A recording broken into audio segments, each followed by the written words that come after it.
Hello.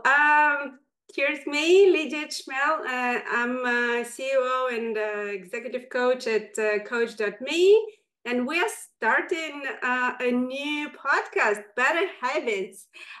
So this is exciting, and today we have our intro episode with our CEO, Kendra Kinnison, and Kendra, why don't you say hello and some welcome words to our listeners and watchers? Absolutely. First of all, I'm excited. We're kicking off 2024, and I think we're finally doing some of the things that I had dreamed about for a while. So thank you for giving us that additional oomph that we needed, you and the rest of the team. And thank you for getting this podcast started. I think it represents really a decade or more of for me of interest and work and community. And so I'm excited that we're doing this. Yeah, let's do a little bit of a time machine going back in history. You had a podcast, Habit Shift, what, 10 years ago? Tell us about it. I did listen to a few episodes today, just preparing for our talk, and it was awesome. And I couldn't believe that it was 10 years ago. Yeah, it feels like a few lifetimes ago. Crazy story. I had trouble with flossing. Sounds kind of silly, but I couldn't get myself to floss, and you'd I'm go to the sure dentist many folks can relate. once I'm or twice a sure. year, and I just couldn't get it done. And then somewhere I heard about, well, just start with flossing one tooth. I thought, okay, that's strange, but all right, let's give it a try. I had read a story about teeth health and gum health, being really tied to your overall health, and so I had decided that this was something that I was going to figure out, and so I did. And through that journey, I like to say I just fell down the habit rabbit hole. I realized it worked. It worked for flossing. It worked for all different sorts of habits. And probably the early 2010s ish is when I began to really stumble into this area of research and then just get after it, in terms of reading every book or every article that was written about it, interviewing the experts, checking out the tools that were available to support, and really just diving in. And as you say, created a whole thing called Habit Chef. That was probably the first step in the journey, becoming a coach, and just that whole world expanding for me. And now here we are, sort of restarting the company, if you will, in the last month or so, and getting the chance to reset our mission and focus. Yay. Yeah, exactly. So, we're talking about our mission. I think that will be useful to talk about at this stage. Why? We've been around a long time, although I'm a little bit new. You've been around a long time. Why? Why are we still doing it? Why are we here? Um, Yeah. So okay, so I mentioned that I learned to floss, which was super cool. But in doing that, my mom noticed that I was able to make some changes that I'd been struggling with. And so she started using our app, which is a habit tracking app that's got some technology and some nudges and some community built in. It really incorporates a lot of what habit science teaches us into this free, easy app. And so my mom started using it. And my mom has battled chronic illness for a very long time, since the 90s. And she got healthier, and she was able to make lots of positive choices. And she has said that support and that technology and that mindset changed her life, right? And so when you have your own life changed, you see your mom's life change. Then I was and I don't really know how it happened, but I coached well over 1,000 folks. And you see just time and time again, people being able to break through in things that they had struggled with. And I'm going to say, I just can't not do it. To me, it's deep inside. I think, the books are great. They tell us the science, the articles and the researchers, BJ Fogg, James Clear, Katie Milkman, Wendy Wood, Nurayal. I mean, there's just incredible research that's been done in this area, and it's fabulous. But I think the piece that's often missing is, how do we take that research and how do we create systems that people can use that research and not have to go get a PhD, right? Take that knowledge, create systems that people can then use in an easy and affordable way, make it accessible. I think that's the key word. Take this research that's often hard to find in books this thick and turn it into something that's accessible. And so I think that's what we're all about. It's a combination of technology, the nudges and the reminders, the community, doing it alongside other folks is so important. And often the coaching, when you're facing obstacles in your life and you don't want to let your good habits go to waste, because frankly, you need those habits most when life is handing you those curveballs, So, and then the training programs, I think we're all about, again, taking those thick volumes of research and applying it so that folks can just tap into us and start on the journey. And usually once they have one or two ahas, they're hooked, just like we were.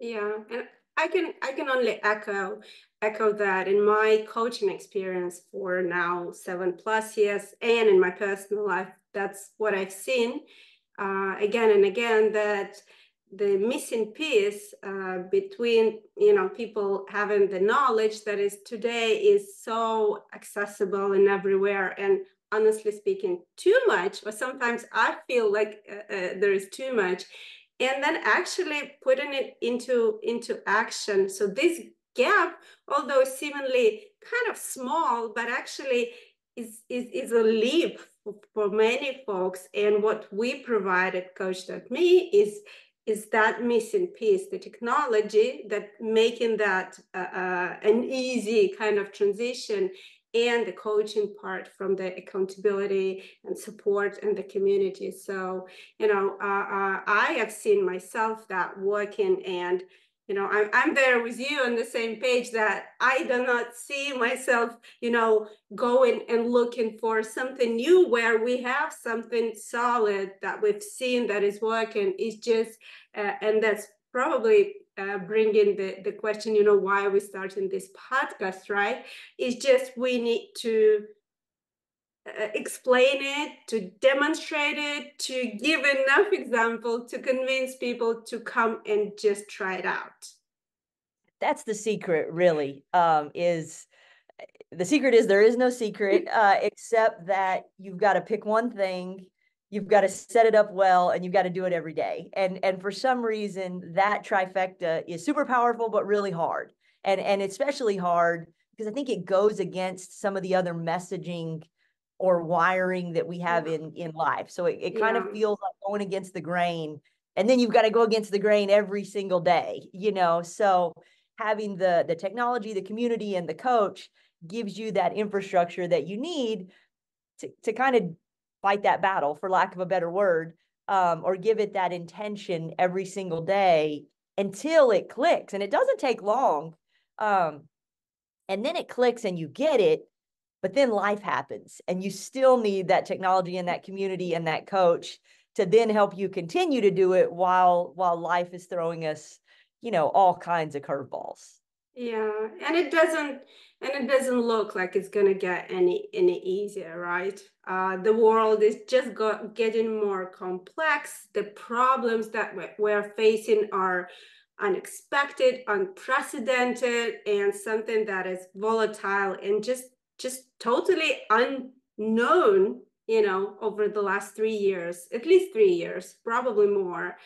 We face that, and it's not going to get easy. So yeah, having someone who's a helping hand, who's walking right next to you and helping you to rely on something. And in those times, when everything is unreliable, when everything is shattered, the only thing you can rely is your habits, your routines, your body, your mind, your way of doing things. And that gives you the stability and the confidence you need to fight those external battles. 100%. I'm with you. The hurricane, in 2017, I got a little. Everybody else started in 2020. I sort of feel like I got a 3-year head start on the volatility and the just what life it feels like now. I feel like I got a pre-course in that before we got the advanced course in 2020. And I can remember, I won't go. I lived without power and water for 30 days. And on a barrier island. It wasn't quite as bad as it sounds, but it was pretty intense. Yeah. And you do realize that the stability is not going to come from the outside. Lots of people are around. Yes, people are going to help, and we had many amazing team members and folks that helped us through that journey. But that there's a certain piece that you must provide yourself. No, nobody can provide it. And I can remember, going to sleep each night and I had my little closing checklist. I had my glasses because I wear contacts and I'm completely blind without them. I had a fire extinguisher because everything is flammable around there. I had a radio that really didn't work because it was point to point and you needed a lot of people there for it to work. And I had some self-protection. And that was it. And I was on, it was me in my mind, in the dark, for that. And I would open up my phone and I on my habit dashboard, I would have a morning and evening routine. And by golly, I did them, and I did them religiously because it was really the only thing that I could stabilize myself with. And then you realize that it's working. I mean, not that I was great and that things were wonderful, but I was able to function. Yeah. I was able to do what I needed to do to lead our organization and our team, and just be present, through a really challenging time. And there have been other times when family members were really ill, and in hospice. And again, you're like, are you really doing your habits? Yeah, they're kind of all you have. And you might do a tiny version of them, but you realize that in those times of distress, those habits can really be an anchor to keep you from, just kind of falling off that emotional cliff. And so I think the more volatile the world has become, the more I realize the importance of centering myself and having all of those in place, and I still use the app literally every single day. I wake up with it and I know my morning routine, but just that reminder, when your brain is tired and stressed, it works. And so, like I say, I don't think I can not do this work, because it's just, I think, so fundamentally important to, and we use the word better human, but to functioning as a human in this world that we've all kind of been thrust into, whether we wanted to or not. I think you've had plenty of past experience and very relevant recent experience, in this same phenomenon. And you could share a little bit about that, but I know you've really had to make some choices to center yourself too. Yeah, I wanted to mention that listening to you, two things came up for me. First is that that idea that when when it hits the fan, if you have those good habits, already installed, you're able to function. Now, you might not in the heat of it, be thriving and kind of dancing in the rain, but you're able to function. And what I noticed recently when I went through very turbulent times, that a lot of people weren't able to function. They just broke down. They weren't able to do the job. They weren't able to take care of the families. And I was looking at them like, gosh, that's when I understand how important it is. And then the related point is you need to build those habits before. Don't wait for the hurricane. Don't wait for the war, which I experienced. Don't wait for the pandemic to start. And one of those, hopefully not them, but something else will come at you at some time in the future. So the time is now. The time is not then. Then it's too late. Then you need to It's function. a lot harder. It's a lot harder to keep going things you've already started than to do it. And yeah, and I think that leads to the program that I'm sure we'll talk about in another episode, and why we've crafted it the way we have to encourage folks to take this time and set this for themselves. And absolutely there's a roadmap and somewhat of a checklist, but the operating system for each of us is a little bit different. You've got to, we both have a morning and evening routine, but they're probably a bit different, for each of us, or what we do in those moments when we get news, or sirens are going off or whatever, when we really do get rocked, we probably have slightly different ways of dealing with that, but we have a plan, and we've thought about that in advance. And again, we've got, in some cases, technology or visual reminders that are supporting us. We've got a community of people that know that that's our plan and are reminding us that that's our plan. So yeah, it takes some work, but you're also not at zero. If there's some strategy that you can apply, and that's why we're doing this, because we think it very much is something that everybody can do at any level. And those of us that feel responsible for our businesses, for our teams, or for our families, we also emphasize a lot on leadership in our organization. You hear a lot about leadership. It's a theme for us. And I think it's because we believe that leaders have to practice this in order to be able to lead. And that if a leader allows themselves too much in that complete dysfunction, then your team and your family suffers, because you're not really able to navigate. And again, it's not about perfection, but it's about having a game plan and being prepared, and having that support system, in place. And it is achievable, with not a lot of time, but focused intention and focused effort. Yeah, absolutely. And so I guess we'll wrap it up with kind of reiterating, reemphasizing, what we're doing here on this podcast.